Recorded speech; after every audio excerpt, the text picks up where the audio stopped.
एक पुराने, सुनसान और रहस्यमयी गांव की कहानी है जिसका नाम था कालीधरपुर। यह गांव घने जंगलों और ऊंचे ऊंचे पीपल के पेड़ों से घिरा हुआ था, जहां सूरज की रोशनी भी पूरी तरह जमीन तक नहीं पहुंच पाती थी।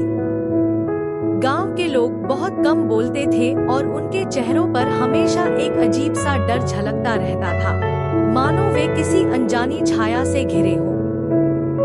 कहते हैं कि इस गांव में वर्षों पहले एक भयानक घटना घटी थी, जिसके बाद से यहाँ अजीब अजीब घटनाएं होने लगी। रात होते ही गांव की गलियां सूनी हो जाती, दरवाजे अपने आप बंद हो जाते और हवा में किसी के रोने की धीमी आवाज गूंजती रहती। इस गांव में एक पुरानी हवेली थी जो गांव के किनारे पर स्थित थी और जिसे लोग शापित हवेली कहते थे।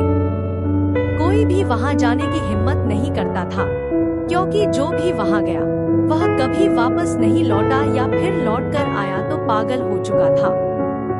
एक दिन शहर से एक युवक अर्जुन अपने दोस्त की सलाह पर इस गांव में आया।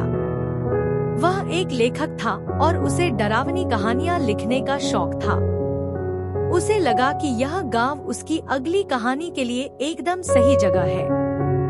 गांव में पहुंचते ही उसने लोगों से बातचीत करने की कोशिश की, लेकिन कोई भी उससे ठीक से बात नहीं कर रहा था। सभी उसे अजीब नजरों से देखते और जल्दी से अपने घरों में चले जाते। अर्जुन को यह सब थोड़ा अजीब लगा, लेकिन उसने इसे गांव वालों की साधारण झिझक समझकर नजरअंदाज कर दिया। उसने उसी शापित हवेली में ठहरने का फैसला किया, जिसे सुनकर गांव वालों के चेहरे का रंग उड़ गया। एक बूढ़ा आदमी उसे रोकने आया और बोला, बेटा, वहां मत जाओ, वह जगह जिंदा नहीं है। वहां कुछ है जो इंसान नहीं है। अर्जुन ने हंसते हुए उसकी बात को मजाक समझा और हवेली की ओर चल पड़ा। हवेली बहुत पुरानी और जर्जर थी। दरवाजे टूटे हुए थे और खिड़कियां आधी खुली थी, जिनसे हवा के साथ अजीब सी सीटी जैसी आवाज आती थी। अंदर घुसते ही अर्जुन को ठंडक का एक तेज झोंका महसूस हुआ, जबकि बाहर मौसम गर्म था। उसने अपना सामान रखा और कमरे का निरीक्षण करने लगा। दीवारों पर पुराने चित्र लगे थे, जिनमें लोगों के चेहरे धीरे धीरे फीके पड़ चुके थे, लेकिन उनकी आंखें मानो अभी भी उसे घूर रही थी। रात होने लगी और जैसे जैसे अंधेरा बढ़ा, हवेली के अंदर का माहौल और डरावना होता गया। अचानक अर्जुन को ऊपर की मंजिल से किसी के चलने की हिम्मत जुटाकर वह सीढ़ियों की ओर बढ़ा।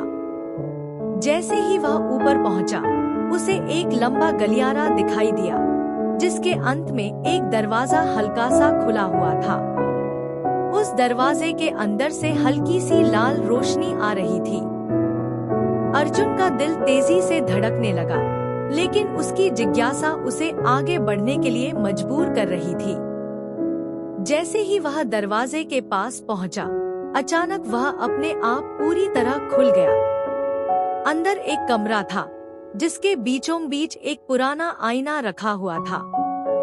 उस आईने में अर्जुन ने खुद को देखा, लेकिन कुछ अजीब था।